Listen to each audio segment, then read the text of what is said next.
Rudolf Höss, a name that history will never forgive. The man behind the deaths of over 1 million people.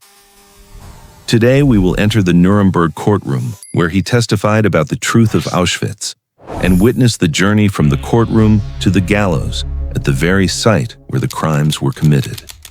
Nuremberg, April 15, 1946, room 600 at the Palace of Justice. The overhead lights shone down on the long wooden rows of seats where international journalists and observers sat silently, waiting. The air was as heavy as the pages of history about to be written in this room. The judges representing the Allied powers, the United States, Great Britain, France, and the Soviet Union, sat solemnly behind the bench. They had heard for months about war crimes, about genocide, but today would be different. Today, one of the main architects of the Holocaust will speak. The door opens. Rudolf Franz Ferdinand Höss entered, wearing a prison uniform with an expressionless face and shoulders straight, as if still wearing an SS uniform. He didn't tremble. He wasn't afraid. In his eyes was the coldness of someone accustomed to seeing death every day. This is the man who once managed the largest concentration camp of Nazi Germany, Auschwitz-Birkenau. From May 1940 to the end of 1943, under his command, the camp was transformed into the most efficient industrial killing machine ever created. The irony of today is that Höss was not summoned by the prosecutor. He was called to the stand by the defense attorney for Ernst Kaltenbrunner, the former head of the Reich Security Main Office, RSHA. Kaltenbrunner hoped that this witness would exonerate him, proving that he knew nothing about the genocidal activities. But Kaltenbrunner miscalculated. In the next few hours, his defense strategy will crumble under the testimony of the very man he called to the stand. The judge asked, "Please state your name and rank during the war." Höss's voice replied without a trace of tremor. "Rudolf Franz Ferdinand Höss. I was the commandant of Auschwitz concentration camp from May 1940 to the end of 1943. Did you confirm that under your management, Auschwitz became a center for extermination?" "That's right. Under my orders, gas chambers and crematoria were built and put into operation. The goal is to implement the empire's policy toward the Jews." As a sales reporting accountant, Höss began the most gruesome testimony of the 20th century. Kaltenbrunner looked from the defendant's bench, his face tense. He hasn't realized yet that he's just dug his own grave. The prosecutor continued, "Who ordered you to turn Auschwitz into an extermination center?" Höss replied without hesitation, "I received my orders directly from Reichsfuhrer Heinrich Himmler, the head of the SS. He explained that the Führer had decided on the final solution to the Jewish problem, and Auschwitz would be the main center for implementing it." Did you receive a written order? Never. These issues were never put in writing. Only oral directives were given, communicated directly, or through RSHA officers under Reinhard Heydrich, and after Heydrich's death under Ernst Kaltenbrunner. Each word from Höss was like a bullet fired at Kaltenbrunner's defense strategy. But he didn't stop there. Who coordinated the trains to Auschwitz?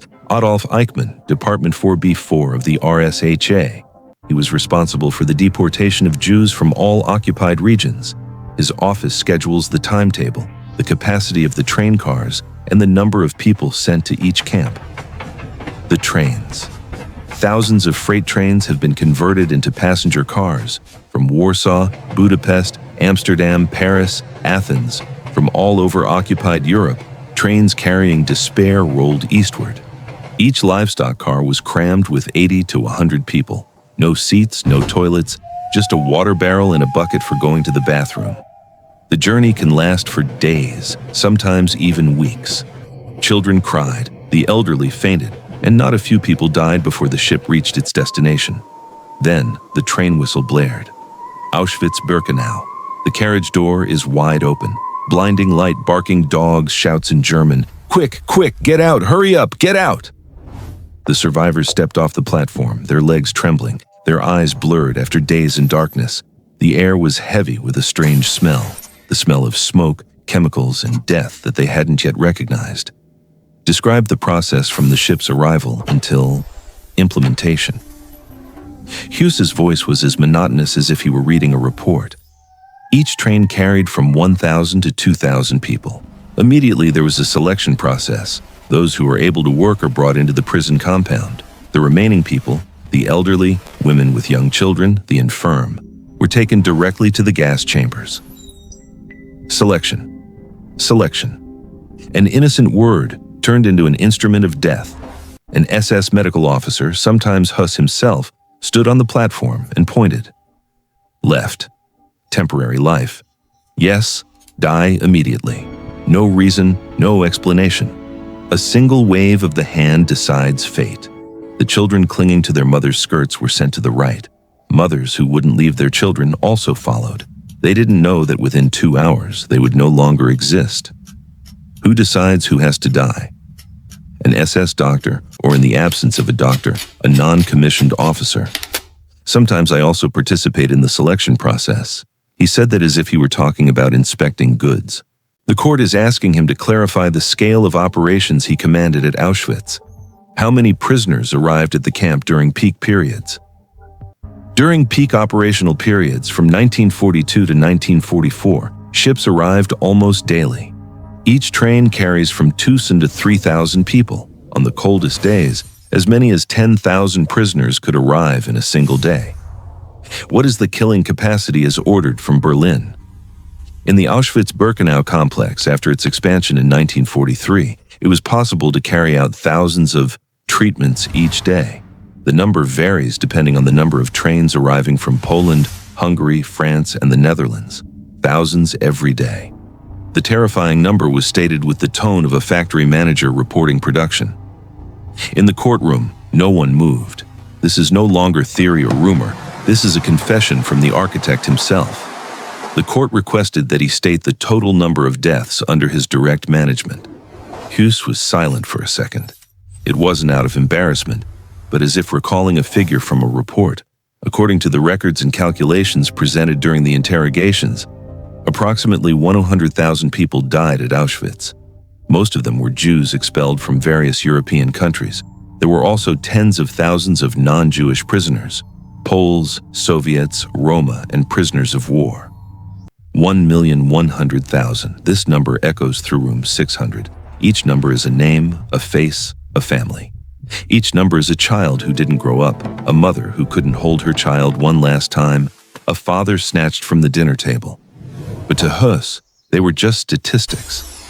How many people are under your command? In the Auschwitz complex, including Birkenau and Monowitz, the total number of staff was approximately 6,000 to 7,000 people. Most belonged to the SS Totenkopfverbände, the camp guard units. Additionally, there are hundreds of administrative staff, doctors, and technicians. This is a machine. It's not the action of a madman or a single mistake. This is a system organized with thousands of participants, with coordination between ministries, railroads, police, and the military. In the history of crime, nothing has been organized as meticulously and effectively as this. Do all these people know about the ultimate goal? Only a few limitations are fully known. Many guards that this was a resettlement activity, but the crematorium staff, the doctors, and the ward heads knew exactly what was happening. That's the most terrifying thing about the Holocaust. Not that it was carried out by monsters, but by ordinary people who were trained to feel nothing. The SS built an education system to turn empathy into a weakness and obedience into the highest virtue. Höss was the perfect product of that system.